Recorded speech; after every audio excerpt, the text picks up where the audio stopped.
Also making headlines, 5 Singaporeans are quarantined on board the beleaguered Diamond Princess cruise ship in Japan. They are said to be well, but the conditions on the coronavirus hit ship has worsened with more infections and to this. The liner, which has been quarantined since February 3rd, has reported that more than 620 passengers out of an initial 3,700 have been infected. It's believed that the 2 new fatalities were a Japanese man and woman. Both were in their 80s and believed to have had underlying health issues. Public criticism has increased as Japan acknowledged it has well over half of the known cases outside of China. This comes just months before the Tokyo Olympics starts in July.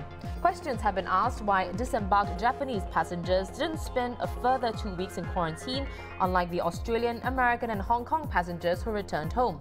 Meanwhile, China has altered the diagnosis criteria for confirming cases for a second time, leading to confusion over the methodology used.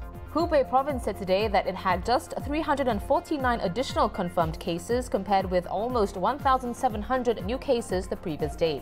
No explanation was given for the sudden decline, but it came a day after new national guidelines advised the province to only report 2 numbers in its overall count, confirmed and suspected cases, in line with how other provincial and national figures are reported. To talk more about China's methodology change, I'm joined by China correspondent Elizabeth Law. So Liz, help us clarify something first. What method was Hubei province using before and how is it different now? Right. So I think first we need to go back to how they were, the methodology that they were using in the very first place. In the very beginning, you could only be tested for the virus only if you had pneumonia, which means that only the very, very serious cases were now getting tested, which is why at the time the mortality rate seemed quite high, because they were only reflecting basically the most serious of cases. So that was the beginning where you had to use basically through lab tests. Now that was one. Then last week they changed it a little bit and they said that okay, because there was a lack of test kits and hospitals were being overwhelmed. So basically in Hubei province, now you could be diagnosed with COVID-19 basically if either you had a lab test or if you exhibited symptoms and you do have a history of contact with other confirmed cases, or and you have a chest X-ray that shows lesions in your lungs, because that is a sign of the virus having taken hold there. That's right. Then it shows up in these patches, you see. So that was the way last week. You didn't exactly have to be tested in the lab. All you have to do was that you exhibited symptoms, and then this is backed up by a chest X-ray.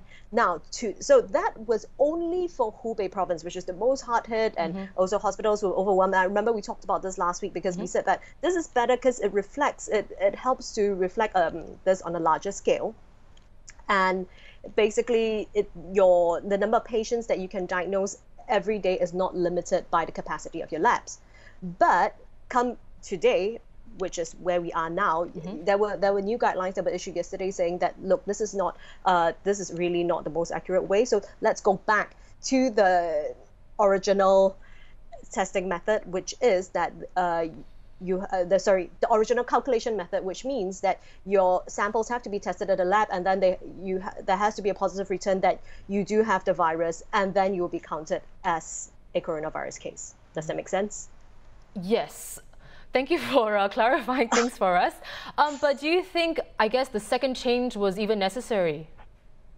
Well, yes. So I was in a briefing earlier today with an infectious disease expert, Dr. David Heyman, who actually said that this makes it more accurate, because initially between the second that when they had to change last week, so in the last 1 week or so, the numbers have really spiked quite drastically, and that is because they were not only getting patients who had COVID-19, but they were now this dragnet was bringing in patients that also had just regular pneumonia, because the symptoms are kind of similar to what you get during COVID. You have respiratory tract infection, you have these lesions in your lungs, but often it is just regular viral pneumonia.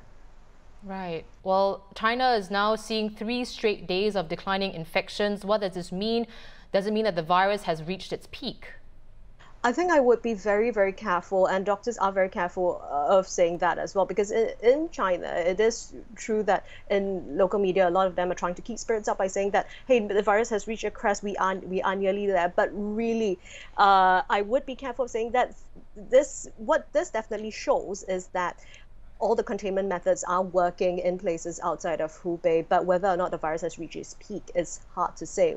Also, what the WHO uses as a guideline on how you can tell whether or not an outbreak is over is basically no new infection, basically 2 weeks since the last known infection, and then they wait another 2 weeks more. Well, so basically, yes, sorry. Yeah, no, go ahead, go ahead. No, so basically, for instance, if the last reported infection in Singapore was yesterday, and for the next 2 weeks, which is the incubation period of the virus, we don't have any more new cases, and then another 2 more weeks after that, there are still no new cases. That is how they can say, okay, the outbreak in this country is over. Right. Well, under the new guidelines issued yesterday, China also emphasized the use of traditional Chinese medicine alongside Western medicine. So could you elaborate on that? Yeah, so China is trying to have a more holistic approach, not just using Western medication. They are saying that, look, we can use TCM in our treatments as well. And in the set of guidelines, they actually do have 2 recipes on these brews that they say would help alleviate the symptoms. So what they do have, like in one of them, I'm just looking at it on the computer now. Well, it's meant to expel the toxins from your body, and it's to improve your lung function.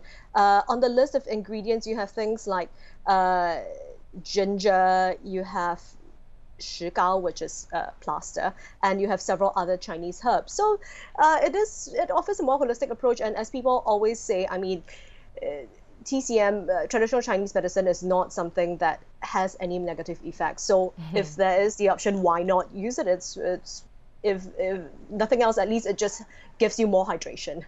Right. Well, it's always a pleasure to speak with you, Liz. I've been speaking to China correspondent for the Straits Times, Elizabeth Law.